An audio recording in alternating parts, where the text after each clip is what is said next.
Assalamualaikum warahmatullahi wabarakatuh.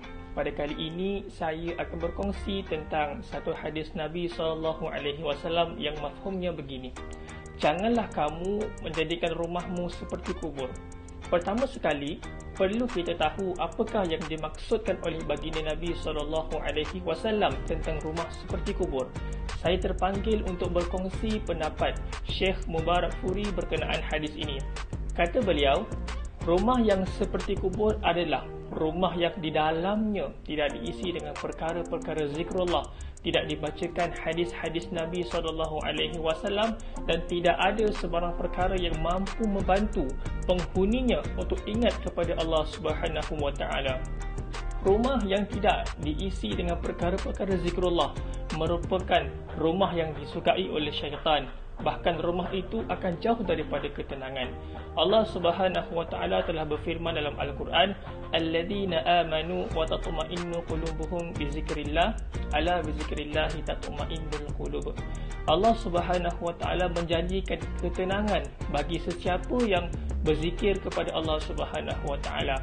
Bahkan ketenangan itu adalah milik Allah Subhanahu wa taala yang pasti akan diberikan kepada hamba-hamba yang dikehendakinya.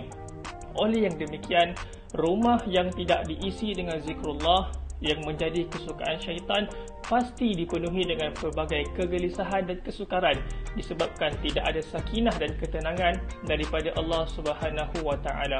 Oleh yang demikian, bagaimanakah cara untuk kita mendapatkan ketenangan dalam rumah kita, dalam rumah tangga kita? Antaranya dengan mengingati Allah Subhanahu wa taala dengan membaca Al-Quran.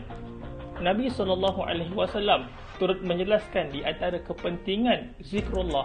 Antaranya, Nabi SAW telah maklumkan kepada kita tentang perbezaan di antara orang yang berzikir kepada Allah Subhanahu wa taala dan orang yang tidak berzikir kepada Allah Subhanahu wa taala, diumpamakan seperti orang yang hidup dan orang yang mati.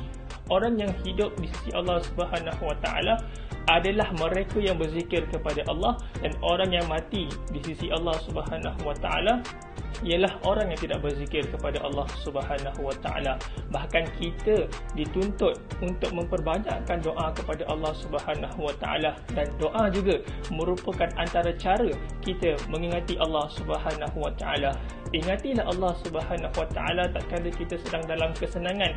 Moga-moga Allah Subhanahu wa taala akan mendengar tangisan dan rintihan kita ketika kita berada dalam keadaan sukar. Oleh itu, perbanyakkanlah zikrullah, perbanyakkanlah membaca Al-Quran.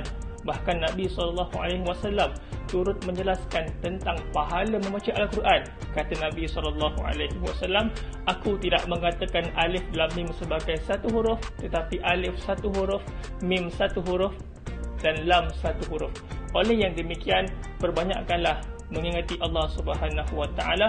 Moga-moga dengan ingatnya kita kepada Allah Subhanahu wa taala akan menjadi antara asbab kepada sucinya hati kita, seterusnya membantu kita untuk mendekatkan diri kepada Allah Subhanahu wa taala. Sekian daripada saya. Assalamualaikum warahmatullahi taala wabarakatuh.